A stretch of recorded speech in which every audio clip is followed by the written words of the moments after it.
Recognizes, hey, Mr. Frost from Florida for 5 minutes. Thank you, Mr. Chairman. Mr. Administrator, thank you so much for being here today. My district includes the small rural community of Bithlo. Bithlo is an example of a community that has been forgotten about by government, both federal and local. Because of illegal dumping and abandoned gas stations, toxic chemicals have leaked into the groundwater. Most folks in this community can't afford deep wells or water filtration systems, so people don't understand or know, people don't have a public water source, and it's something that we're hoping to help them fix. When we're out there chatting with residents, people are scared. They don't know what the quality is of the water they're drinking. And as a result, residents have a higher rate of cancer, brain diseases, etc. And it's not just that, because the community lacks real infrastructure, social programs, the environmental issues on top of that, it's exacerbated drug addiction as well. Being out there is difficult. I mean, it's a difficult situation. Suicide, overdose, etc. And so I had a great conversation with Regional Administrator Gettle, and he had committed to coming out to take a tour of Bithlo, which we're hoping to get on the schedule soon.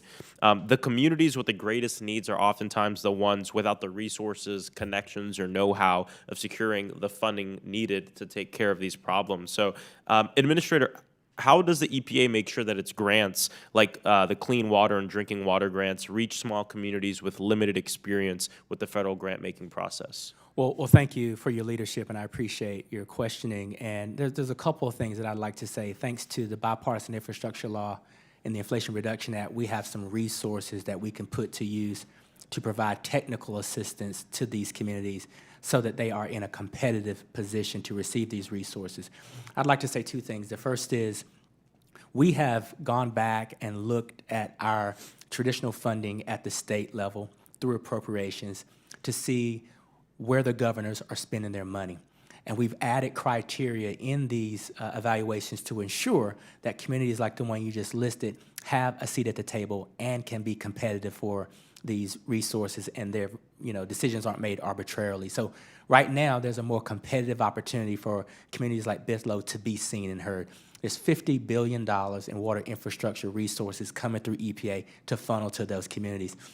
The other thing I'd say is 40% of those resources by law have to go to communities that are disadvantaged or lower income or lack the infrastructure to provide for their communities. So it's your community that you just mentioned is a prime target. And then the third is, again, we have really ramped up our outreach. So in addition to that technical assistance, you now have regional administrators, like in Region 4, that will come, spend time, listen to the community, and help them think through how to work through the system to get those resources.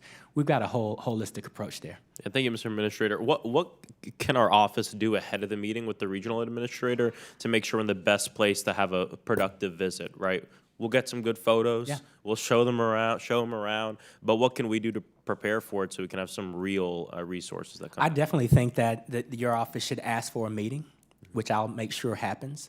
I think that the understanding of the community makeup, the infrastructure makeup, the unique challenges that this community faces, if we understand that before we get to the meeting, we are better prepared to provide answers and some assurances. And so I think a preliminary meeting would be advisable.